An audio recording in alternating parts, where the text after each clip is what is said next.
Hello all. இந்த financial year 2025-2026 இதோட நம்ம Q4 ரிசல்ட்டு. ஸோ இதை இதில் நம்ம டீட்டெயிலாக பார்க்க போகிறோம். ஸோ இந்த Q4 ரிசல்ட்டில் பார்த்தீங்கன்னா மொத்தமாக நான் ஒரு 36,775 ரூபா ப்ராஃபிட்டில் இருக்கேன். ஸோ இது ஏன் வெரிஃபைடு P&Lோட நான் இதை எடுத்துகிட்டு வந்திருக்கேன் உங்களுக்கு அப்படின்னா, எனக்கு இதில் நிறைய ஸ்டோரி இருக்குது. ஏன்னா இந்த ஜனவரி மாதம், ஃபெப்ரவரி, அப்புறம் மார்ச், இந்த 3 மாதம் தான் நமக்கு Q4. இந்த 3 மாதமும் பார்த்தீங்கன்னா மார்க்கெட் 3 வேரியேஷனில் தான் ஃபங்க்ஷன் ஆகும். ஒன்று ட்ரெண்டிங் மார்க்கெட்டு, இல்லைனா அது ட்ரெண்டிங்னா உங்களுக்கே தெரியும், ஒரு அப் ட்ரெண்டு இல்லைனா டவுன் ட்ரெண்டு, ரெண்டில் ஏதோ ஒன்று நடக்கணும், அது ட்ரெண்டிங் மார்க்கெட்டு. சைட்வேஸ் மார்க்கெட்டுன்னா மேலேயும் போகாது கீழேயும் போகாது, மார்க்கெட் அப்படியே இப்போ ஒரு சைட்வேஸ்லேயே இருக்கும். ஸோ அது சைட்வேஸ் மார்க்கெட்டு. இது பேசிக் பிகினருக்கு கூட எல்லாமே தெரியும். அடுத்தது volatile market, heavy volatile market. So இந்த 3 விதமாக தான் மார்க்கெட் இயங்கும். மற்ற எந்தபடியும் மார்க்கெட் இயங்க போகிறது கிடையாது. இந்த 3 டைரெக்ஷன் தான். ஒன்று ஒரே ஸ்ட்ராங்காக அப்படியே கீழே போகணும், இல்லை கீழே போனாலும் சடனாக மேலே வர்றதுக்கு வாய்ப்பு இருக்குது அதிகமாக அப்படிங்கிற மாதிரி இருக்கணும்.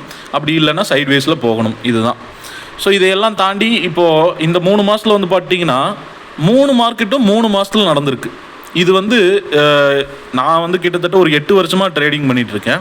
இந்த 8 வருஷத்தில் கண்டினியூஸாக 3 மாதம் 3 டைரக்ஷன் இந்த மாதிரி நான் பார்க்கல. பார்க்கலன்னா எப்படி சொல்கிறது, ஒரு 2 மாதம் சைட்வேஸு, திடீர்னு ஒரு மாதம் ட்ரெண்டிங்கு, அந்த ஒரு ட்ரெண்டிங் மாதத்துலேயே ஒரு அடுத்த மாதம் பார்த்தீங்கன்னா ஒரு வாலடைல் மார்க்கெட் அந்த மாதிரி இருக்கும். பட் இது கொஞ்சம் டிஃப்ரெண்ட்டாக இருந்தது. அது நான் உங்களுக்கு ஒவ்வொன்றா பிரேக் டவுன் பண்ணுறேன் வீடியோவில் நம்ம பார்க்கும்போது. ஸோ இதில் பார்த்தீங்கன்னா நான் யூஸ் பண்ண கேபிட்டல் 2.5 லேக். 2.5 லேக்குக்கு 36,700 net realised profit and loss. சரிங்களா? ஸோ இதில் ஜனவரி மாதம் 1ஆம் தேதி இப்போ ஒவ்வொன்றா அப்படியே பாருங்கள். லாங்கஸ்ட் மோஸ்ட் ப்ராஃபிட்டபிள் டே 64,956 வருது. ஆனால் ஏன் உன்னோட மொத்த ப்ராஃபிட் 36,000 தான் இருக்குது? 64,000 அப்போ 36,000 இது என்னது அப்படின்னு சொல்லி கேட்டிங்கன்னா மிஸ் மேட்ச் ஆகுது அப்படிங்கிற மாதிரி இருந்ததுன்னா அது நான் சொல்கிறேன் ஸ்டோரியில் ஒன் பை ஒன்னாக சொல்கிறேன். ஜனவரி 1ஆம் தேதியில் ஒரு பொசிஷன் எடுத்தேன். அந்த ஜனவரி 1ஆம் தேதி எடுத்த பொசிஷனு ஜனவரி 12ஆம் தேதி வரும்போது 8,200 ரூபா லாபத்தில் எனக்கு க்ளோஸ் பண்ணுற மாதிரி வந்தது. ஸோ 8,200 ரூபா லாபத்தில் க்ளோஸ் பண்ணியாச்சு. இது நான் முழுக்க ஆப்ஷன் செல்லிங் தான் பண்ணுறேன். ஆப்ஷன் பையர் கிடையாது. நான் ஆப்ஷன் செல்லிங்னாலும் நான் ப்ராப்பராக ஹெட்ஜோடு தான் பண்ணிகிட்ருப்பேன், சேஃபாக. ஏன்னா நம்மளோட கேபிட்டலை ப்ரொடெக்ட் பண்ணிக்கணும். ஒரு கம்மியான இன்கம்னாலும் நமக்கு ஸ்டாண்டர்டாக வரணும், நம்ம இழக்கக்கூடாது. மார்க்கெட் எந்த பக்கம் போகணும்னு நம்மளால் ஜட்ஜ் பண்ண முடியாது இல்லைங்களா? ஸோ அதனால் நம்ம இழந்துடக்கூடாது அப்படிங்கிறதுனால கொஞ்சம் சேஃபாக தான் பண்ணுவேன். ஸோ எனக்கு ஆவரேஜாக ஒரு மாதத்துக்கு பார்த்தீங்கன்னா இந்த 3 மாதத்தில் எனக்கு மந்த்லி ஆவரேஜ் 5.6% ரிட்டர்ன்ஸ் கிடச்சிருக்கு ஒரு மாதத்துக்கு. மொத்தமாக ஆல்மோஸ்ட் ஒரு 17% ரிட்டர்ன்ஸ் இந்த குவார்ட்டர்லி இயருக்கு. சரிங்களா? Q4க்கு. ஸோ இது ஃபர்ஸ்ட் ஆஃப் ஆல் நல்ல ப்ராஃபிட்டான்னு கேட்டிங்கன்னா சூப்பர்பான ப்ராஃபிட்னு தான் நான் சொல்லுவேன்.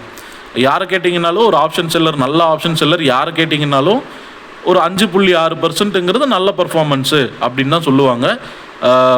என்ன காரணம்னு கேட்டிங்கன்னா 100% பேர் பார்த்தீங்கன்னா இங்கே பணத்தை இழந்துக்கிட்டு இருக்காங்க.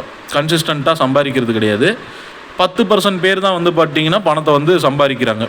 அந்த 10% பேர்லேயும் ஆல்மோஸ்ட் பார்த்தீங்கன்னா ஒரு 5% பேர் தான் 6-7% அப்படிங்கிற மாதிரி சம்பாதிக்கிறாங்க. மீதி 5% பீப்புள் 2%, 1%, 3% எஃப்டி ரிட்டர்ன்ஸை விடையும் கொஞ்சம் கம்மியாக அப்படி தான் சம்பாதிக்கிறாங்க. ஸோ இதுதான் டேட்டா. இது நான் சும்மா சொல்லலை, இதுதான் ஒரிஜினலாக ரியல் டேட்டா ப்ராக்டிக்கலாக. ஸோ அதனால் பார்த்தீங்கன்னா ட்ரேட் பண்ணும்போது கொஞ்சம் பார்த்து ஜாக்கிரதையாகவே பண்ணுங்கள்.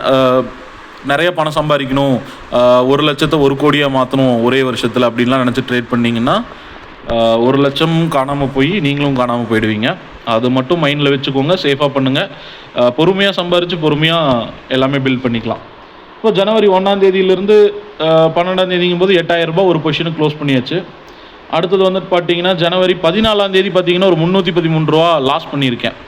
ஏன்னா 313 ரூபா லாஸ் அப்படின்னு கேட்டிங்கன்னா அதுதான் இருக்கிறதுலே ஒரு பெரிய ஸ்டோரி. இதுக்கு பேர் ஸ்லிப்பேஜ்னு சொல்லுவாங்க. நம்ம ஒரு பொசிஷனை வந்து அட்ஜஸ்ட் பண்ணும்போது சின்ன சின்ன மிஸ்டேக்ஸ் வரும்போது அந்த ஸ்லிப்பேஜஸ் வரும். இது வந்து ஒரு பெரிய டாபிக். இந்த ஸ்லிப்பேஜ் தான் நம்ம ட்ரேடிங் சைக்காலஜியவே அஃபெக்ட் பண்ணும். இதை வந்து டீட்டெயிலாக நான் உங்களுக்கு அடுத்த வீடியோவில் நான் சொல்கிறேன்.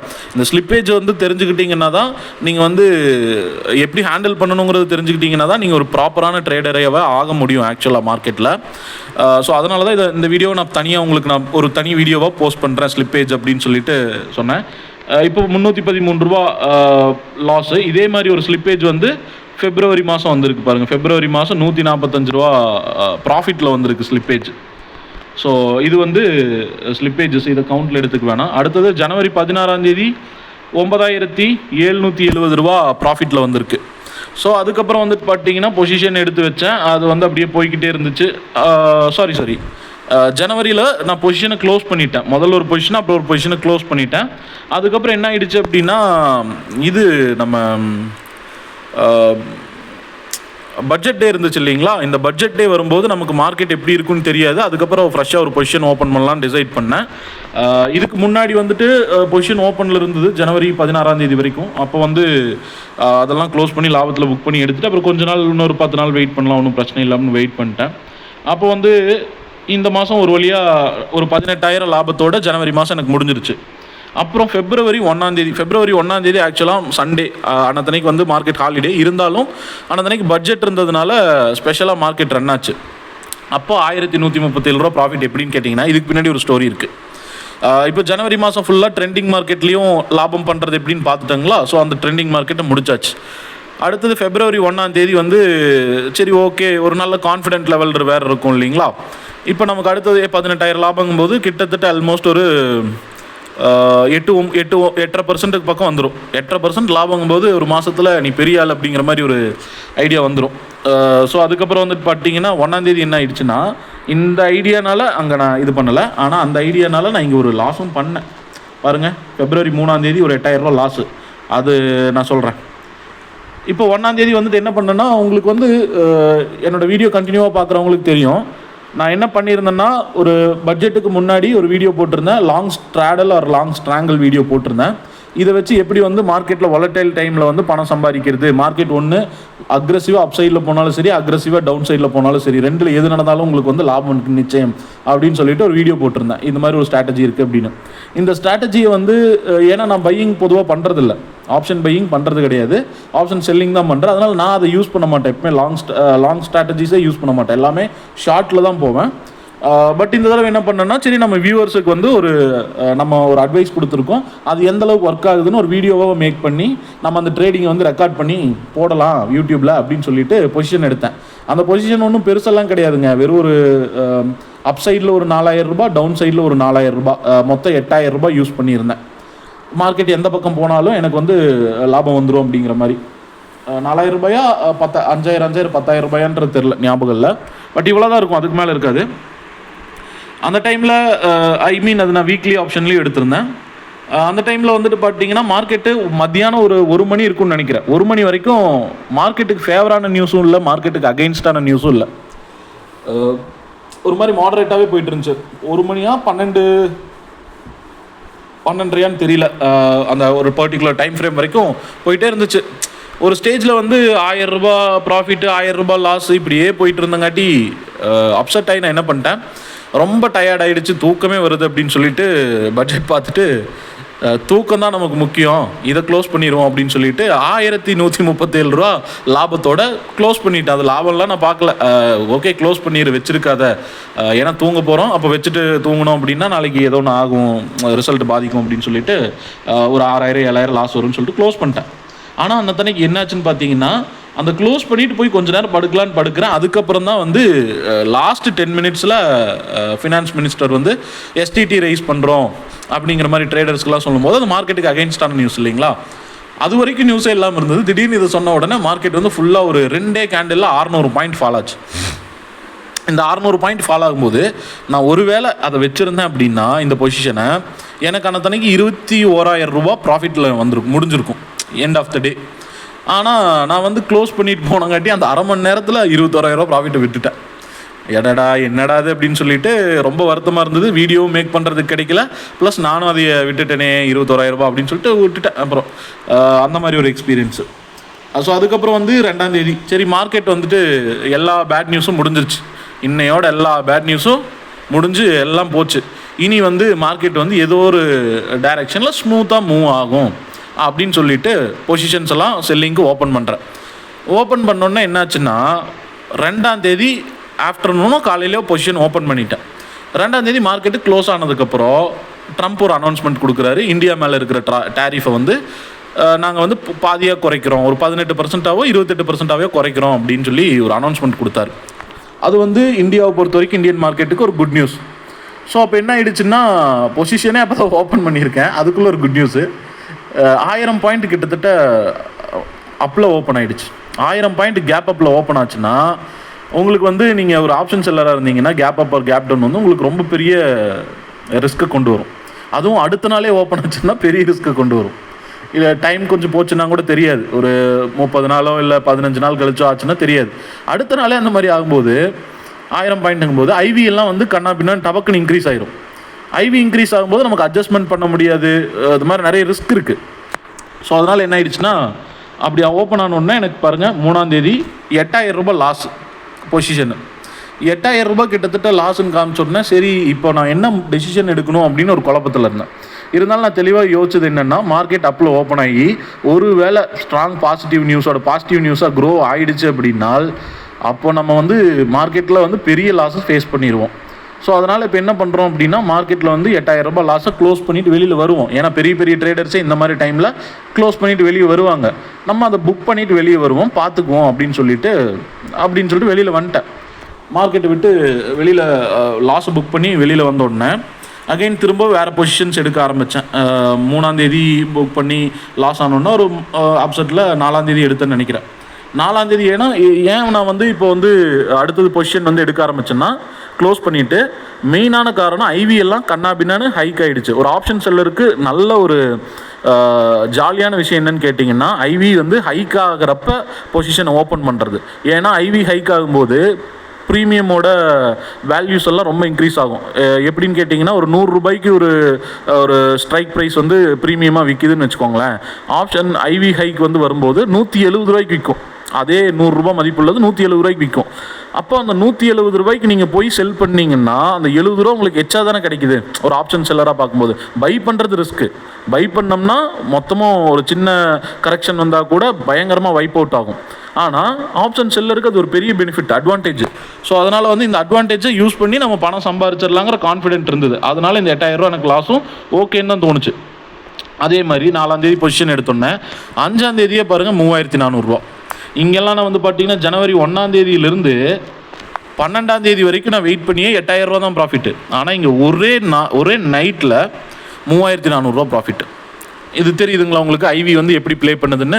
ஸோ ஏன்னா உங்களுக்கு ப்ரீமியம் ரொம்ப ஜாஸ்தியாக இருக்குது. அப்போ சின்னதாக ஒரு 100 பாயிண்ட் 200 பாயிண்ட் வந்து மார்க்கெட் வாலடைல் ஆனால் கூட ப்ரீமியம் வந்து மெல்ட் ஆகும். அந்த மெல்ட் ஆகிற ப்ரீமியம் தான் ஆப்ஷன் செல்லருக்கு வந்து காசு. ஸோ அதனால தான் ஆப்ஷன் செல்லர்ஸ் எல்லாமே நிறைய பணம் சம்பாதிக்கிறாங்க, ஆப்ஷன் பையர்ஸ் வந்து நிறைய பணத்தை இழக்கிறாங்க. சரிங்களா? அப்போ அடுத்த நாள் திரும்ப அந்த பொசிஷனை வந்து க்ளோஸ் பண்ணிவிட்டு திரும்ப ரீபொசிஷன் ஓப்பன் பண்ணுறேன். அன்னத்தன்னைக்கு February 5ஆம் தேதி ஓப்பன் பண்ணுறேன். அடுத்த நாளே இது 2,500 ரூபா ப்ராஃபிட். ஒரே நாளில் ஒரு நைட்டில் 2,500 ரூபா ப்ராஃபிட்டு. ஆனால் இது எல்லாமே ஆப்ஷன் செல்லிங் தான். இந்த இடத்துல வந்து எனக்கு வந்து அந்த ஐவி சப்போர்ட் இருந்தங்காட்டி ப்ரீமியம் மெல்ட்டிங் ஈஸியாக நடந்ததுனால டக்குன்னு வருது. அடுத்தது February 8ஆம் தேதி 7ஆம் தேதி 8ஆம் தேதி எதுவும் பண்ண முடியல. அடுத்தது 9ஆம் தேதி அது மார்க்கெட் ஹாலிடேன்னு நினைக்கிறேன், 7-8 மேபி. அப்புறம் 9ஆம் தேதி வந்து பார்த்தீங்கன்னா 1,900 ரூபா ப்ராஃபிட். இதுவும் நல்ல ப்ராஃபிட் தான் போடு அப்படின்னு சொல்லிட்டு புக் பண்ணி எடுத்தாச்சு. அப்புறம் 742 அப்படிங்கிறது வந்து ஒரு சின்ன ட்ரேடு, அது ஓகே, அது பெரிய ப்ராஃபிட் கிடையாது. இந்த 145 வந்து பார்த்துட்டிங்கன்னா ஒரு பொசிஷனை நம்ம வந்து லாங்காக எடுக்கிறோம், ஒரு லாங் பொசிஷன் நான் சொல்லலை, ஒரு லாங் எக்ஸ்பைரிக்கு ஒரு ஆப்ஷன் செல்லிங் எடுக்கிறோம் அப்படின்னா நம்ம இந்த மார்ஜின் கால்குலேஷன்ஸ் எல்லாம் கொஞ்சம் பண்ணி ஏதோ ஒரு லாட் 2 லாட் இன்னும் கொஞ்சம் கூட சேர்த்தி பண்ணலாமே அப்படின்னு ஒரு பேராசையில் பண்ணுவோம். அப்படி பண்ணும்போது நமக்கு வந்து மார்ஜின் ஷார்ட்டேஜ் வரும்போது நம்ம அது ஸ்கொயர் ஆஃப் பண்ணி வர வேண்டியது வரும். அப்போ வர்ற ஸ்லிப்பேஜ் தான் இந்த மாதிரி இங்கே 300 ரூபாய்க்கு ஒரு ஸ்லிப்பேஜ் வந்ததும் இந்த 145 ஸ்லிப்பேஜும் லாபத்தில். இந்த ஸ்லிப்பேஜ் வந்து ஒரு பெரிய கான்செப்டை நான் ஏன் சொல்கிறேன், இது இவ்வளோ இம்பார்ட்டன்ஸ் கொடுக்குறேன்னா, ஒரு எக்ஸாம்பிளுக்கு இங்கே பாருங்கள், வெறும் 313 ரூபா தான் லாஸு. எவ்வளோக்கு? 2,50,000 ரூபாய்க்கு. இதே 25 லட்சம் வச்சு நான் பண்ணியிருந்தேன்னா இந்த இடத்துல எனக்கு எவ்வளோ? கிட்டத்தட்ட ஸ்லிப்பேஜில் வந்து ஒரு 3,130 ரூபா லாஸ் வரும் 25 லட்சம் ரூபாய்க்கு. இதே வந்துட்டு பார்த்தீங்கன்னா ஒரு 2.5 கோடி அப்படின்னு பார்த்தீங்கன்னா 31,300 ரூபா லாஸ் வரும். 31,300 ரூபா 2.5 கோடி. ஒரு 25 கோடி வச்சு நான் இப்போ ட்ரேட் பண்ணுறேன்னு வைங்க. 25 கோடி வச்சு ட்ரேட் பண்ணும்போது இந்த மாதிரி ஸ்லிப்பேஜ் வந்துருச்சுன்னா 3 லட்சம் ரூபா வரும் காட்டும். ஸ்லிப்பேஜில் மட்டுமே 3 லட்சம் ரூபா போகும். அதாவது தெரியாதனமாக ஒரு ஆர்டரை ப்ளேஸ் பண்ணி உடனே வந்து எடுக்கிறது. அதாவது இன்றைக்கி நான் இப்போ ஒரு மத்தியானம் ஒரு மணி இருக்குது, 1 மணிக்கு ஒரு ஆர்டர் போடுறேன். அப்போ ஏதோ மிஸ்டேக் பண்ணிவிட்டு, தெரியாமல் ஒரு மிஸ்டேக் பண்ணிவிட்டு ஆர்டரில் உடனே வந்து அடுத்த 1 மணி 1வது நிமிஷத்தில் நான் வந்து எக்ஸிட் ஆகிறேன் அந்த பொசிஷனை. அப்படி ஆகும்போது இப்படி வர்ற ஸ்லிப்பேஜ், இந்த ஸ்லிப்பேஜ் மட்டுமே 3 லட்சம் ரூபானா உங்களுக்கு எப்படி இருக்கும் மைண்டு? இதுதான் வந்து ட்ரேடிங் சைக்காலஜின்னு சொல்கிறது. ஸோ இதை வச்சு நான் உங்களுக்கு டீட்டெயிலாக ஒரு வீடியோ தனியாக போடுறேன். ஸோ அது இன்னும் யூஸ்ஃபுல்லாக இருக்கும் உங்களுக்கு. ஸோ இந்த மாதிரி உங்களுக்கு இன்ட்ரெஸ்டிங்காக இப்போ நிறைய பேர் வந்து ஓப்பன் அப் பண்ணுறது கிடையாது. நிறைய விஷயங்களை, நிறைய மைன்யூட்டான விஷயங்களை வந்து யாருமே நான் பார்த்துட்டேன் யூடியூப்பில் நிறைய பேர் சொல்கிறது கிடையாது. ஸோ அந்த மாதிரி கொஞ்சம் இன்டெப்த்தான மார்க்கெட்டோட சைக்காலஜியிலேருந்து எல்லாமே கொஞ்சம் ப்ராக்டிக்கலாக இருக்கணும் அப்படிங்கிற விஷயத்தை நான் பார்த்து தான் வீடியோவை போஸ்ட் பண்ணுறேன். ஸோ இதெல்லாம் சொல்கிறதுக்கு யூஸ்ஃபுல்லாக இருக்கும் அப்படின்றதுனால தான் இந்த வெரிஃபைடு P&L-ஓட நான் உங்களுக்கு வீடியோக்கு வந்திருக்கேங்கிறது இப்போ உங்களுக்கு புரிஞ்சிருக்கும். ஸோ இந்த மாதிரி ஸ்லிப்பேஜ் பற்றி டீட்டெயிலான வீடியோலாம் மோஸ்ட்லி யாரும் போடுறது கிடையாது. ஸோ இதெல்லாம் தெரிஞ்சுக்கிட்டா தான் ட்ரேடிங் சைக்காலஜி. மொட்டையாக வந்து ட்ரேடிங் சைக்காலஜின்னு சொல்லுவாங்க. இப்போது 313 ரூபாங்கும்போது ஓகே, ஒரு 3 லட்ச ரூபா ஸ்லிப்பேஜில் காட்டும்போது ஹேண்டில் பண்ணுறீங்க அப்படின்னா உங்களுக்கு அது எப்படி இருக்கும்? அப்போ இந்த 3 லட்ச ரூபா ஏன் சும்மா இழக்கணும்? லைட்டாக ஒரு பொசிஷன் வந்து நம்ம டார்கெட்டுக்கு வந்து எக்ஸாக்டாக லைட்டாக வரட்டும், தப்பாக போட்டுட்டோம் இருந்தாலும் பரவாயில்ல கொஞ்சம் வரட்டுமே அப்படின்னு வெயிட் பண்ணால் அங்கே லாஸ் புக் பண்ணுவோம் நிறையா. அங்கே தான் வந்து நம்மளோட சைக்காலஜி உடையும். ஸோ அதனால தான் வந்து இவ்வளோ டீட்டெயிலாக நான் இந்த விஷயத்த சொல்கிறேன். ஸோ இப்போ இந்த விஷயத்தை பற்றி நான் ஒரு வீடியோ தனியாக போடும்போது உங்களுக்கு அது வந்து சேரணும் அப்படின்னா நீங்கள் சப்ஸ்கிரைப் பண்ணி வச்சுக்கோங்க, பெல் பட்டனையும் ப்ரெஸ் பண்ணி வச்சுக்கோங்க. அப்போ தான் உங்களுக்கு அது வந்து சேரும். ரெகுலராக பார்த்து கொஞ்சம் உங்களோட நாலேஜும் நீங்கள் அப்டேட் பண்ணிக்கலாம். இல்லை அப்படிங்கும்போது அது உங்களை வந்து சேராது. ஓகே, நெக்ஸ்ட்டு வந்து February மாதத்தில் மொத்தமாக வந்து பார்த்தீங்கன்னா அந்த 8,000 ரூபா லாஸு, அப்புறம் சின்ன சின்ன ப்ராஃபிட் எல்லாம் பண்ணி பார்க்கும்போது 1,926 ரூபா தான் எனக்கு லாபமே February மாதத்தில். இப்போது February மாதத்தில் பன்னி சைடு மார்க்கெட் மேலேயும் போகல கீழேயும் போகலை, பன்னி சைடு மார்க்கெட்டாகவே ப்ளே பண்ணிகிட்டு இருந்துச்சு. இந்த February மாதத்தில் ப்ராஃபிட் கம்மியானதுக்கு காரணமும் இருக்குது. நான் அதுக்கப்புறம் ஒரு லாஸ்ட்டாக இந்த ஸ்லிப்பேஜ் நான் மிஸ்டேக் பண்ண இல்லைங்களா ஆர்டரு, இந்த 145 ரூபா February 11. இதுக்கப்புறம் ஏன்னா நான் ஷார்ப்பான ஆர்டர் எடுத்தேன். இது கொஞ்சம் நம்ம வெயிட் பண்ணி தான் உட்கார போகிறோம், பக்காவான ப்ராஃபிட் எடுக்கணும் அப்படின்னு சொல்லிட்டு வெயிட் பண்ணி பண்ணுறதுக்காக கொஞ்சம் கால்குலேட்டிவாக எடுத்தேன் இந்த பொசிஷனை. ஸோ அப்போ வந்து 11ஆம் தேதி எடுக்கும்போது அடுத்தது திரும்ப March 2 வரைக்கும் அதை ஹேண்டில் பண்ண அந்த பொசிஷனை வந்து வச்சுருந்தேன். அப்படி வைக்கும்போது எனக்கு 9,000 ரூபா லாபம் வந்திருக்கு பாருங்கள். இப்போ டேலி ஆகிடுச்சா? போன மாதம் நான் சரியாக பண்ண முடியாது, இந்த மாதம் தொடக்கத்துலேயே எனக்கு வந்துருச்சு பாருங்கள். 9ஆம் தேதி ஒன்று வந்துருச்சு, அடுத்தது திரும்ப March 9ஆம் தேதி, அதாவது March 2ஆம் தேதி ஒன்று வந்துருச்சு, March 9ஆம் தேதி ஒரு 8,000 ரூபா வந்துருச்சு. ஸோ இப்போ எனக்கு அந்த போன மாதத்தோட லாஸ் இல்லை, ப்ராஃபிட் வந்து ட்ரா டவுன் ஆச்சு இல்லைங்களா, அந்த இதை வந்து இது டேலி பண்ணிடுச்சு பாருங்கள். ஸோ மார்க்கெட்டில் வந்து ஒரு விஷயத்தை தெரிஞ்சுக்கோங்க. இப்போ புதுசாக வர்றீங்க அப்படின்னா மாதம் எனக்கு ஒரு பணம் வேணும் அப்படின்னா மார்க்கெட் பணத்தை கொடுக்காது, சரிங்களா? எனக்கு இந்த மாதம் எனக்கு ஒரு இவ்வளோ வேணும் அவ்வளோ வேணும் அப்படின்னு நினச்சா மார்க்கெட் பணத்தை கொடுக்காது. ஒரு மாதம் ட்ரா டவுன் வரும், ஒரு மாதம் ஹியூஜ் ப்ராஃபிட் வரும், அடுத்த மாதம் திரும்ப ஹியூஜ் ப்ராஃபிட் வரும். ஸோ இப்படி ஆவரேஜாக தான் வரும். ஆனால் கடைசியில் நீங்கள் வந்து கூட்டி கழித்து பார்த்தீங்கன்னா உங்களுக்கு வந்து ஒரு 5% பணம் சம்பாரிச்சிட்டிங்க, இல்லை 4% ஆவரேஜ் மந்த்லி சம்பாரிச்சிருக்கீங்கன்னா நீங்கள் சூப்பராக ட்ரேட் பண்ணுறீங்கன்னு அர்த்தம். இப்போ எனக்கு வந்து இந்த February மாதத்தில் வந்து வெறும் 1,926 ரூபா தான் மொத்தமாகவே லாபம். ஏன்னா இங்கே ஒரு 8,000 ரூபா லாஸ் இருக்குது. இந்த 8,000 ரூபா லாஸ் இல்லைன்னா அது வேறு கதை, இன்னும் கொஞ்சம் நல்லா தான் இருந்திருக்கும் அந்த மாதம். பட் ஆனால் ஓகே, அக்செப்டபிள். சின்ன சின்ன தப்புக்கு வந்து மார்க்கெட்டுக்கு பே பண்ணி தான் ஆகணும் நம்ம, அது ஒரு ஃபீஸ் மாதிரி, அது மார்க்கெட் வாங்கிருச்சு. ஸோ இப்போது போன ஜனவரி மாதம் நான் 18,000 ரூபா சம்பாரிச்சிட்டேன். அப்படிங்கும்போது எனக்கு அது வந்து 8லேருந்து 9% என்னோடய கேபிட்டலில் ரிட்டர்ன்ஸ். 9% எடுத்துட்டேன் ஒரு மாதத்தில் அப்படின்னா நான் பெரிய ஆள் கிடையாது. அதே மாதிரி நான் ஒரு February மாதத்தில் வந்து வெறும் இப்போது 2.5 லட்ச ரூபா யூஸ் பண்ணி வெறும் 1,926 ரூபா தான் என்னமோ லாபம் வந்திருக்கு. 1,926 ரூபா லாபத்தில் நான் பண்ணியிருக்கேன்னா அது ஆல்மோஸ்ட் எவ்வளோ வரும், 0.02% or 1% அந்த மாதிரி தான் வரும் இல்லைங்களா. ஸோ அப்போ அதுக்காக நான் வந்து எனக்கு ட்ரேடிங் பண்ண தெரியலை அப்படின்னும் அர்த்தம் கிடையாது. மார்க்கெட்டில் வந்து மாறி மாறி தான் இருக்கும். நம்ம ஆனால் ஒரு குவார்ட்டரும் கம்பேர் பண்ணி இந்த குவார்ட்டரில் நம்ம இப்படி பர்ஃபார்ம் பண்ணியிருக்கோம், அடுத்த குவார்ட்டர், அப்புறம் கடைசியில் இயர், அப்புறம் இயர் டு இயர் அப்படி கம்பேர் பண்ணி தான் நம்ம வந்து க்ரோத்தை வந்து அனலைஸ் பண்ணுமே தவிர ஒரு மாதம் அதை வச்செல்லாம் நம்ம டிசைட் பண்ண முடியாது அப்படிங்கிறது தான் இதில் பாயிண்ட். அதனால தான் நான் இதை போட்டேன், இந்த ட்ரா டவுனை. சரிங்களா. இப்போது அடுத்தது மார்ச் மாதத்தில் ஸ்டார்டிங்லேயே வந்து பார்த்தீங்கன்னா ஒரு நல்ல லாபம் வந்துருச்சா. கிட்டத்தட்ட ஆல்மோஸ்ட் ஒரு மார்ச்சில் வந்து ஒரு 18,000 19,000 பக்கம் முதல்லே வந்துருச்சு, முதல் 10ஆம் தேதிக்குள்ளே. அதுக்கப்புறம் வந்துட்டு பார்த்தீங்கன்னா திரும்பவும் மார்ச்சில் வந்து என்ன ஆயிடுச்சுன்னா, மார்ச் 1ஆம் தேதியிலேயே மார்க்கெட் வந்து ஃபால் ஆக ஆரம்பிச்சிருச்சு. ஏன்னா 28ஆம் தேதி, ஏப்ரல் 28ஆம் தேதி ஈரானோட உச்சபட்ச தலைவர் வந்து கொல்லப்படுறாரு. அதனால் மார்ச் 1ஆம் தேதியிலேருந்தே மார்க்கெட் வந்து ப்ளே பண்ண ஆரம்பிச்சிருச்சு. இப்போ முதல் ஜனவரி மாதம் வந்து பார்த்துட்டிங்கன்னா ட்ரெண்டிங் மார்க்கெட்டு. ஸோ ட்ரெண்டிங் மார்க்கெட்டை பார்த்தாச்சு. ஃபெப்ரவரி மாதம் சைட்வேஸ் மார்க்கெட் ஓப்பன் என்னதான் ஹையில் போய் 1000 பாயிண்ட் ஓப்பன் ஆனாலும் மாதம் முடியும் போது சைட்வேஸில் போயிடுச்சு மார்க்கெட்டு, ஒரு டைரக்ஷனே இல்லை. அப்போ சைட்வேஸ் மார்க்கெட்டும் பார்த்தாச்சுங்களா. அடுத்தது மார்ச் மாதம் வந்து high volatile market, heavy volatile market. நீங்கள் நினைக்கலாம் மார்க்கெட் வந்து கிட்டத்தட்ட 2300 பாயிண்ட் கீழே விழுந்திருக்கு, அது ட்ரெண்டிங் மார்க்கெட்டுன்னு இல்லாமல் நீ வாலட்டைல் மார்க்கெட்டுன்னு சொல்கிற அப்படின்னு சொல்லி உங்களுக்கு ஒரு டவுட் வரும். அதாவது ஓரளவுக்கு எக்ஸ்பீரியன்ஸ் உள்ள ட்ரேடர்ஸுக்கு வந்து நீ தப்பாக சொல்கிற அப்படின்னு ஒரு டவுட் வரும். இங்கே உண்மை என்னன்னு கேட்டிங்கன்னா, மார்க்கெட் ஒன் சைடாக இப்போ கீழே போயிருச்சு அப்படிங்கிறதுக்காக அது ட்ரெண்டிங் மார்க்கெட் கிடையாது. ஐவி எப்படி இம்ப்ளிமெண்ட் வந்து ஆகுது உள்ள அப்படிங்கிறத வச்சு தான் நம்ம வாலட்டைலாக இல்லையான்னு நம்ம சொல்லுவோம் மார்க்கெட்டு. சரிங்களா. ஒரு ஆப்ஷன் ட்ரேடராக இருந்து இப்போது ஜனவரி மாதத்துலேயும் ஒரு 1300 பாயிண்ட் நல்ல ட்ரெண்டிங்கில் போச்சு. ஆனால் ஐவி வந்து இன்க்ரீஸ் ஆகலை, 15 14 அந்த மாதிரி தான் ஐவி இருந்துச்சு. சரிங்க, ஆப்ஷன் ஐவி. ஆனால் மார்ச்சில் வந்து ஆரம்பத்துலேயே ஒரு 8ஆவது 9ஆம் தேதியிலே வந்து பார்த்தீங்கன்னா 22 23 ஐவி போயிடுச்சு. 22 23ங்கிறது ஓவரான ஐவி. ஓவரான ஐவினா இந்த ஐவினால் என்னன்னு கேட்டிங்கன்னா, இது ஆக்சுவலாக வந்து ஐவியை பேஸ் பண்ணி தான் ப்ரீமியம் வந்து கால்குலேட் பண்ணி வந்திருக்கும். ஸோ அந்த ப்ரீமியம் ப்ரைஸ் வந்து இன்க்ரீஸ் ஆயிடுச்சுன்னு அர்த்தம் ரொம்ப.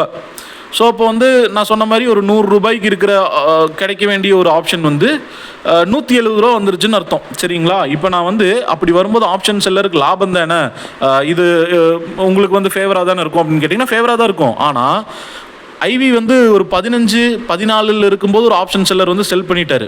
இப்போ மார்க்கெட் வந்து ஐவி இன்க்ரீஸ் ஆகுது. அப்போ அவர் என்னதான் ஹெட்ஜிங் பண்ணி வச்சுருந்தாலும் அவரோட பொசிஷன் ஹெட்ஜிங்க்கெல்லாம் அவ்வளோ அஃபெக்ட் பண்ணும் அந்த ஐவி இன்க்ரீஸ் ஆனதுனால.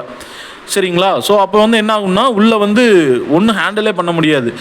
இதனால தான் வந்து நிறைய பெரிய பெரிய ஆப்ஷன் செல்லர்ஸே வந்து பார்த்தீங்கன்னா மார்க்கெட்டை விட்டு வெளியே போயிடுறாங்க இந்த மாதிரியான ஒரு பேனிக்கான சுச்சுவேஷனில்.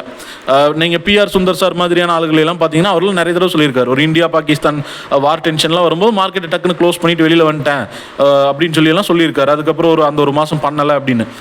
எனக்கு வந்து ஒரு டவுட்டு, ஏன்னா ஒரு வாரில் நம்ம அட்ஜஸ்ட் பண்ண முடியாமல் போயிடுமா, மார்க்கெட் என்ன தான் வாலட்டைலாக இருந்தாலும் அட்ஜஸ்ட் பண்ண முடியாமல் போயிடுமான்னு ஒரு டவுட்டு. ஏன்னா இந்த ஃபெப்ரவரி மாதத்தில் நான் வந்து அதே மாதிரி பயந்து தான் வெளியே வந்தேன், ஐவிக்காக பயந்து தான் வெளியே வந்தேன்னு சொன்னேன், 8000 ரூபா லாஸில்.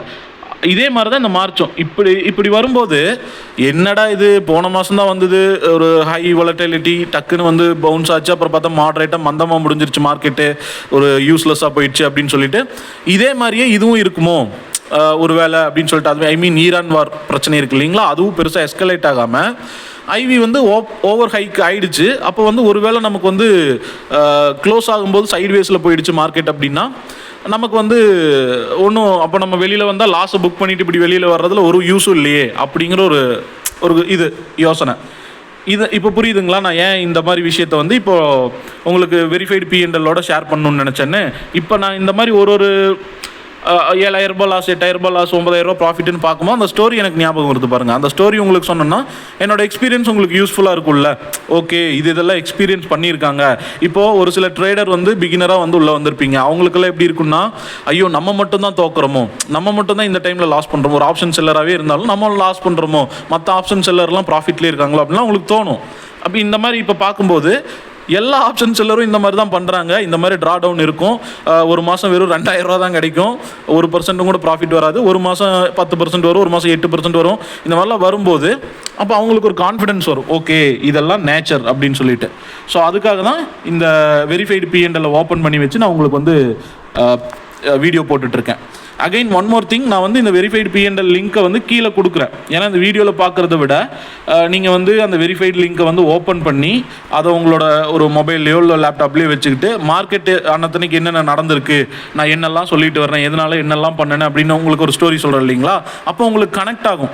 ஓகே, இந்த இடத்துல இந்த மாதிரி நடந்ததுனால இவர் இப்படி மாட்டியிருக்காரு, இல்லை இப்படி தப்பிச்சிருக்காரு அப்படிங்கிற மாதிரி உங்களுக்கு ஒரு கனெக்ட் ஆகும். ஸோ அதுக்கும் இது யூஸ்ஃபுல்லாக இருக்கும். சரிங்களா. ஸோ அதனால தான் இந்த மாதிரி ஒரு வீடியோ மேக் பண்ணுறேன். அப்புறம் இந்த மார்ச் விஷயத்துக்கு வருவோம். மார்ச்சில் வந்து டக்குன்னு ஐவி அதிகமாகிடுச்சுங்களா. இந்த ஐவி அதிகமாகும் போது நான் ஆல்ரெடி இப்போ ஒரு பொசிஷனை வந்து எடுத்து வச்சுருந்தேன். என்ன பொசிஷன்னா, இது புட் ஆப்ஷனை வந்து செல் பண்ணி வச்சுருந்தேன். புட் ஆப்ஷனை செல் பண்ண அப்படின்னா என்ன அர்த்தம்னு கேட்டிங்கன்னா, மார்க்கெட் வந்து கீழே போகாதுன்னு நான் சொல்கிறதா அர்த்தம். புட் ஆப்ஷன் வந்துட்டு இப்போ நான் செல் பண்ணிட்டேன் அப்படின்னா மார்க்கெட் கீழே போகாது மேலே போகும்னு சொல்கிறதா அர்த்தம். ஓகேங்களா.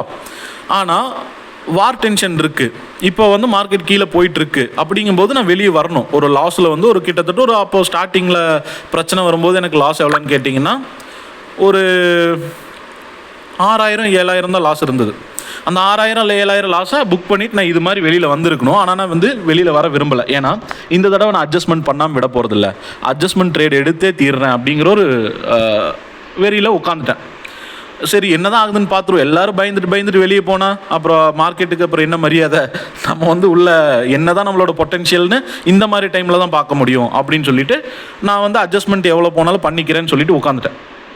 ஐவி வந்து படிப்படியாக இன்க்ரீஸ் ஆகுது 25-26 ஐவி இன்க்ரீஸ் ஆகிட்டே இருக்குது ஒவ்வொரு நாளும். அப்படி இன்க்ரீஸ் ஆகும்போது ஒரு ஸ்டேஜில் வந்து நான் புட் ஆப்ஷன் செல் பண்ணி வச்சுருந்தேன் இல்லைங்களா. அந்த இடத்துல எனக்கு என்ன ஆயிடுச்சுன்னா கிட்டத்தட்ட ஒரு 25,000 to 30,000 லாஸ்ன்னு வந்துருச்சு. 25,000 to 30,000 லாஸ் என்னோட கேபிட்டலில். அப்படிங்கும்போது எவ்வளோ பர்சன்டேஜ்னு கேட்டிங்கன்னா 10-11% கிட்டத்தட்ட லாஸ். இந்த 10-11% அக்செப்டபிள் லாஸ் தான் ஈவன். ஏன்னா நான் சொன்ன மாதிரி பிஆர் சுந்தர் சார் மாதிரியான ஆளுகளே பார்த்தீங்கன்னா 18-20% லாஸ் எல்லாம் புக் பண்ணி காட்டியிருக்காங்க. அவங்களோட வெரிஃபைடு P&L இல்லை வேறு எதுலையோ பார்த்தீங்கன்னா காட்டியிருப்பாங்க. அப்போது அந்த 20% லாஸுங்கிறது அக்செப்டபிள் தான். ஏன்னா அந்த 20% அடுத்த 3 மாதத்தில் கூட எடுத்துடலாம். பட் இந்த மாதிரி என்னைக்காவது ஒரு நாள் தானே வார் வருது, டெய்லி வார் வர்றது இல்லை. ஸோ அதனால் வந்து அதை அக்செப்ட் பண்ணிவிட்டு எடுத்துகிட்டு போயிடுவாங்க லாஸை புக் பண்ணி. ஆனால் இந்த இடத்துல நான் வந்து அட்ஜஸ்ட்மெண்ட்டுக்காக வெயிட் பண்ணிவிட்டு அப்புறம் தான் தெரிஞ்சது வார் டைமில் ஐவி இன்க்ரீஸ் ஆக ப்ரீமியமில் இன்க்ரீஸ் ஆகிரும், அட்ஜஸ்ட்மெண்ட்டே பண்ண முடியாது அப்படிங்கிறது வந்து. ஏன்னா இதுக்கு முன்னாடி வந்து பார்த்தீங்கன்னா கொரோனா டைமில் மட்டும்தான் இந்த மாதிரி ஐவி இன்க்ரீஸ் ஆச்சு. அதுக்கப்புறம் 2024 வருஷத்தில் ஒரு அக்டோபர் மாதம் நினைக்கிறேன், அக்டோபர் மாதம் ஒரு நல்ல ஃபால் ஆகும்போது ஒரு 1600 பாயிண்ட், அதுக்கு கூட ஐவி அவ்வளோ இன்க்ரீஸ் ஆகலை, சூட்டப் ஆகலை ப்ரீமியம் ப்ரைஸ் எல்லாம். ஸோ அதனால் கிட்டத்தட்ட 2020 26 வருஷத்தில் ஐவி இன்க்ரீஸே ஆகலை, பெருசாக எங்கேயுமே ஆகலை ஐவி எனக்கு தெரிஞ்சு இன்க்ரீஸ் ஆகலை. ஆனால் இந்த மாதிரி ஐவி இன்க்ரீஸ் வருது, இப்போ தான் இந்த ஐவி இன்க்ரீஸை பார்க்குறோம். அப்படிங்கும்போது இந்த இடத்துல நம்ம கற்றுக்கணுங்கிற ஒரு தாட்டில் நான் பண்ணுறேன். அப்போது ப்ரீமியம் வந்து எக்ஸ்பென்சிவாக போகும்போது என்னால் பண்ண முடியல. அப்புறம் கடைசியில் எப்படியாவது பண்ணியே ஆகணும் அப்படின்னு சொல்லிட்டு எவ்வளோ செலவானாலும் பரவாயில்ல, இந்த இடத்துல நம்ம வந்து என்ன தான் நடக்குதுன்னு பார்த்துருவோம். மிஞ்சி போனால் என்ன ஒரு 15-20% லாஸை தான் புக் பண்ணுவோம், பண்ணிட்டு போகிறோம் அப்படின்னு ஒரு தைரியம் ஆயிடுச்சு எனக்கு. ஏன்னா 10% தான் லாஸ் இருக்குது. கிட்டத்தட்ட 1800 பாயிண்ட் ஃபாலில் இருக்கும்போது எனக்கு 10% தான் லாஸ். ஸோ அப்போது எனக்கு ஒரு கான்ஃபிடென்ட். அப்புறம் கடைசியில் அதே மாதிரி அட்ஜஸ்ட்மெண்ட் பண்ணினேன். இந்த 64,900 ரூபா அப்படிங்கிறது ஒரு லாபம் வந்திருக்கு பாருங்கள், அதுதான் என்னோட மோஸ்ட் ப்ராஃபிட்டபிள் டே. ஆனால் அடுத்த நாளே பார்த்தீங்கன்னா 64,754 ரூபா லாஸ். இப்போ புரியுதுங்களா நான் ஜீரோ பண்ணியிருக்கேன்னு. இப்போ 64,900 லாபம் பண்ணிவிட்டு அடுத்த நாள் பொசிஷனை வந்து க்ளோஸ் பண்ணி 25ஆம் தேதி மார்ச் 25ஆம் தேதி 64,754 லாஸ் புக் பண்ணிட்டு வெளியில் வரேன்னா எதுக்காக? இதுதான் வந்து அட்ஜஸ்ட்மெண்ட்டு. ஏன்னா அட்ஜஸ்ட்மெண்ட் பண்ணும்போது நமக்கு லாபம் அதிகமாகவும் வரும் ஒரு சில டைமு. ஆனால் லாபமும் இல்லாமல் நஷ்டமும் இல்லாமல் ஜீரோ ஆக்கிட்டும் வரலாம். இல்லைன்னா மினிமலாக ஒரு 10%ங்கிற இடத்துல ஒரு 2% நஷ்டத்தோடையும் கூட வெளியில் வரலாம். மொத்தமாக வந்துட்டு பார்க்கும்போது க்ளோஸ் பண்ணும்போது நம்ம என்ன பண்ணுறோங்கிறது தான் முக்கியம். ஸோ அதனால் முதல்ல வந்து இப்போ 64,000 ரூபா புக் பண்ணிட்டேன்னா உடனே அது பெரிய ப்ராஃபிட்னு கிடையாது. ஸோ அதனால தான் எனக்கு இங்கே பார்த்தீங்கன்னா மேலே 36,000 லாபம் அப்படின்னு காட்டிகிட்ருக்கு. மோஸ்ட் ப்ராஃபிட்டபிள் டே 64,956 இருந்தாலும் கூட. சரிங்களா. இப்போ அட்ஜஸ்ட்மெண்ட் பண்ணிவிட்டு அடுத்த நாள் எனக்கு இப்படி வந்தது. இந்த அட்ஜஸ்ட்மெண்ட் எடுக்கிறதுக்கு காரணம் என்ன தெரியுங்களா? ட்ரம்ப் வந்து 24 அன்னைக்கு வந்து பார்த்தீங்கன்னா ஏதோ ஒரு நியூஸ் சொன்னார், ஈரான் மேலே தாக்குதல் நடத்துகிறத நாங்கள் கொஞ்சம் நிறுத்தி வைக்கிறோம் அப்படிங்கிற மாதிரி சொல்கிற நியூஸ் வந்தது அரசல் புரசலாக. அப்படி வரும்போதே என்ன ஆயிடுச்சுன்னா எனக்கு ஒரு கான்ஃபிடென்ட் என்னென்னா எப்படியோ கண்டிப்பாக ஒரு 300-400 பாயிண்டாவது ரெக்கவர் ஆகும். அப்படி 300-400 பாயிண்ட் ரெக்கவர் ஆகிடுச்சு அப்படின்னா நம்ம வந்து 0 லாஸில் வெளியில் வந்துடணும். ஆனால் அதுக்கு முன்னாடி எனக்கு லாஸ் எவ்வளோன்னா 23 30,000 லாஸ். 30,000 ஒரு 12% 13% நினைக்கிறேன். அப்போது 30,000 லாஸில் இருக்கும்போது இதுதான் பர்ஃபெக்டான டைமு. அப்போ எனக்கு வந்து பார்த்தீங்கன்னா மார்க்கெட் எவ்வளோ பாயிண்ட் வந்து எனக்கு அகெயின்ஸ்டாக இருந்ததுன்னா 2200 பாயிண்ட் எனக்கு அகெயின்ஸ்டாக இருக்குது. அதாவது 2200 பாயிண்ட் நான் கீழே போகாதுன்னு நான் சொன்னது கீழே போயிட்டுருக்கு. நான் சொன்னது என்னமோ ஒரு 2200 பாயிண்ட்டுக்கெலாம் நான் இறங்கலை, 1000 பாயிண்ட்டுக்கு தான் இறங்கினேன்.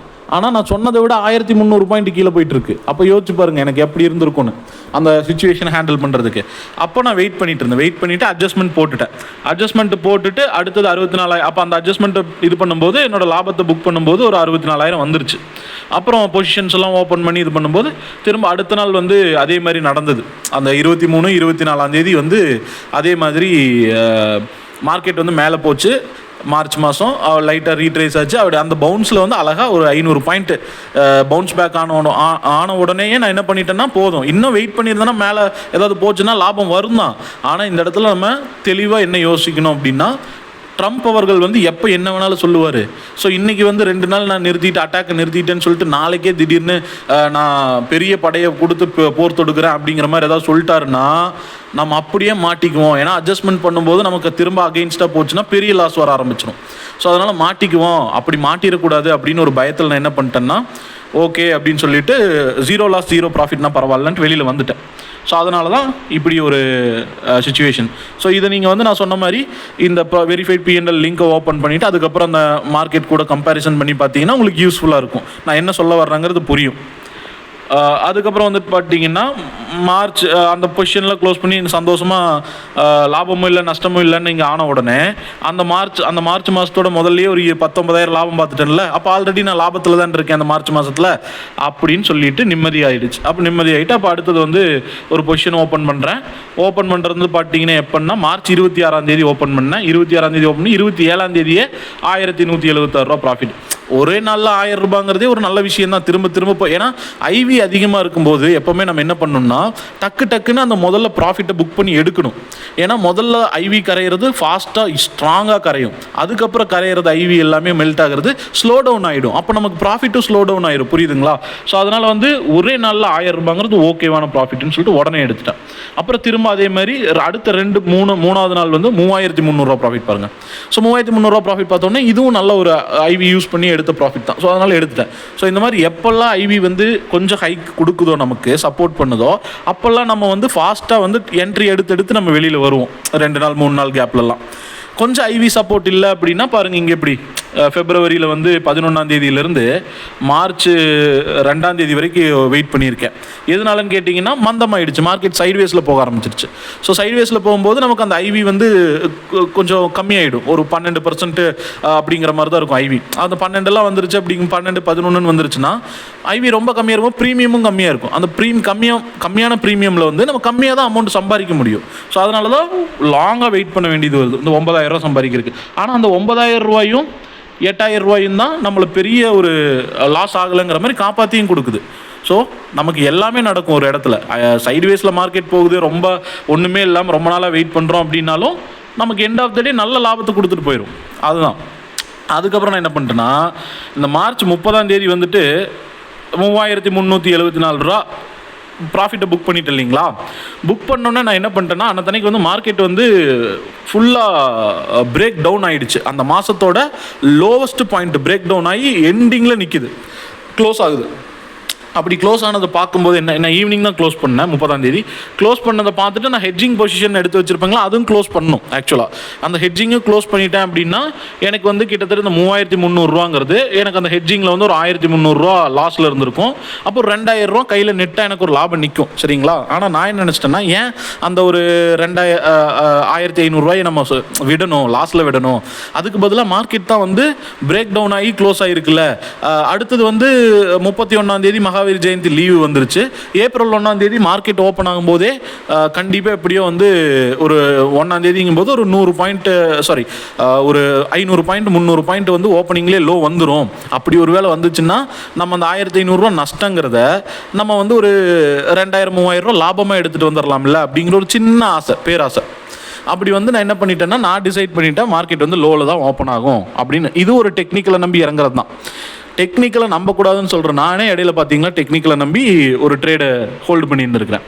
அப்படி பண்ணும்போது என்ன ஆயிடுச்சுன்னா, மார்க்கெட் வந்து 1ஆம் தேதி ஓப்பன் ஆகும்போது ஓப்பனிங்கே வந்து 400 பாயிண்ட் 500 பாயிண்ட் ஹையில் ஓப்பன் ஆகிடுச்சு. நான் எக்ஸ்பெக்ட் பண்ணது 500 பாயிண்ட் லோவில் ஓப்பன் ஆகும், ஏன்னா கீழே வந்து பிரேக் டவுன் ஆகிருக்கு அப்படின்னு. மார்க்கெட் அதாவது அந்த மந்த்லேயே வச்சு அந்த 30ஆம் தேதி தான் இருக்குலே பிரேக் டவுன் ஆகி விழுந்திருக்கு.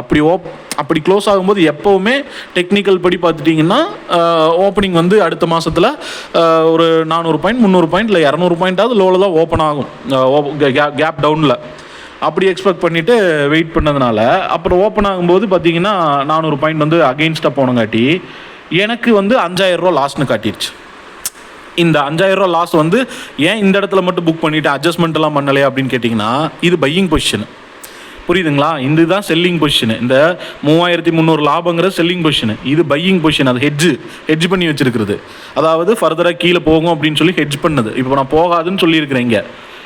அதாவது மார்ச் 30ஆம் தேதி 3000 அந்த புக் பண்ணது வந்து கீழே போகாது அப்படின்னு சொல்லி புட் ஆப்ஷனை செல் பண்ணியிருக்கேன். ஆனால் இந்த இடத்துல ஹெட்ஜிங் பொசிஷன் வந்து பார்த்தீங்கன்னா புட் ஆப்ஷனை பை பண்ணியிருக்கேன். ஆனால் மார்க்கெட் வந்து மேலே ஓப்பன் ஆகிடுச்சு. அப்போ என்ன ஆகும், டப்பான்னு எல்லாம் ப்ரீமியம் வந்து இதாக ஆரம்பிக்கும், கரையும். நான் பை பண்ணி வச்ச பொசிஷனுக்கு பை பண்ணி வச்சது கிட்டத்தட்ட நான் 2.5 லட்சம் ரூபாய்க்கு கிட்டத்தட்ட 50,000 வந்து ஹெட்ஜிங்க்கு யூஸ் பண்ணுறேன். 50,000 இதுக்குள்ளே போட்டு வச்சுருக்கேன். பையிங்கை வந்து எந்த ஒரு இதுவும் இல்லாமல், செல்லிங் பொசிஷனே இல்லாமல். அப்போ என்ன ஆகும்னு யோசிச்சு பார்த்தீங்களா? ஒருவேளை மார்க்கெட் வந்து தொடர்ந்து மேலே போயிடுச்சுன்னு வைங்களேன், அப்போ எனக்கு 50,000 வாஷ் அவுட் ஆயிரும். அப்போ அடடா நம்ம என்னடா இந்த மாதிரி ஒரு பையிங்கில் முட்டாள்தனமே பண்ண மாட்டோம், போய் இந்த தடவை ஒரு முட்டாள்தனம் பண்ணியிருக்கோம் அப்படின்னு சொல்லிட்டு எனக்கு ஒரு மாதிரி அப்செட் ஆயிடுச்சு. அப்போ அப்செட் ஆகிட்டு சரி ஓகே, நம்ம பண்ண தப்புக்கு நம்ம பே பண்ணி தான் ஆகணும். ஒரு 5000 ரூபாங்கிறது ஒன்றும் பெரிய அமௌண்ட்டெல்லாம் கிடையாது. அதுக்காக நான் வந்து அதை எப்படியாவது அட்ஜஸ்ட்மெண்ட் பண்ண முடியாது பையிங்க. ஒரு வேளை ஏதாவது சின்னதாக திரும்ப டெக்னிக்கல் படி யோசிச்சுட்டே உட்காந்துட்டு நான் வெயிட் பண்ணிவிட்டு கீழே வரும்னு வெயிட் பண்ணேன்னா, ஒரு வேளை வராமல் போயிடுச்சு அப்படின்னால் நான் மாட்டிக்குவேன். ஒரு 50,000 ரூபா வரைக்கும் லாஸ் பண்ணிட்டு போயிடுவேன். அதனால நான் வெளியில் வந்துட்டேன். ஆனால் வெளியில் வந்ததுக்கப்புறம் பார்த்தீங்கன்னா திரும்ப 2ஆம் தேதி 3ஆம் தேதி எல்லாம் பார்க்கும்போது அது திரும்ப வந்து டெக்னிக்கல் படியே கீழே வந்துருச்சு மார்க்கெட். இருந்தாலும் நான் அதை நம்பலை. ஏன்னா நம்பிட்டு உட்காந்துருக்கிறத விட நம்ம பண்ண தப்புக்கு நம்ம 5000 நஷ்டத்தோடு வெளியே வர்றது ஓகே அப்படின்னு. ஸோ இப்போ எனக்கு இங்கே வந்து பார்த்தீங்கன்னா ஜனவரி 2ஆம் தேதியிலிருந்து ஏப்ரல் 2ஆம் தேதி, ஏப்ரல் 1ஆம் தேதி அப்படிங்கிற வரைக்கும் இது காட்டிகிட்டு இருக்குது.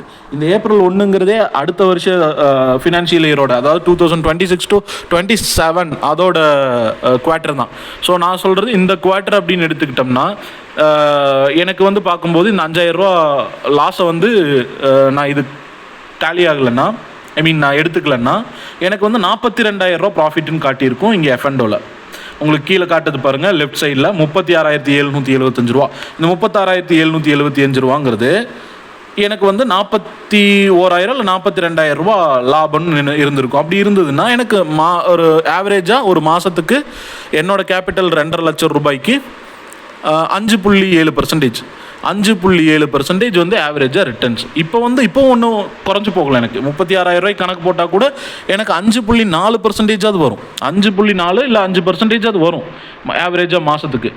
5% ரிட்டர்ன்ங்கிறது சாதாரணமான ரிட்டர்ன் கிடையாது, ஒரு நல்ல ரிட்டர்ன், டீசெண்டான ரிட்டர்ன். ஏன்னா ஒரு ஃபிக்ஸட் டெபாசிட் போட்டால் கூட ஒரு வருஷத்துக்கே வந்து 6% தான் கிடைக்கும், ஒரு வருஷத்துக்கே இப்போ ரிட்டர்ன்ஸ். ஆனால் நம்ம ஆப்ஷனில் வந்து பார்த்தீங்கன்னா செல்லிங் பண்ணும்போது ஒரு மாதத்துக்கே ஒரு 5% கிடைக்குது. அப்படிங்கும்போது அது ஒரு நல்ல ரிட்டர்ன்ஸ், சரிங்களா?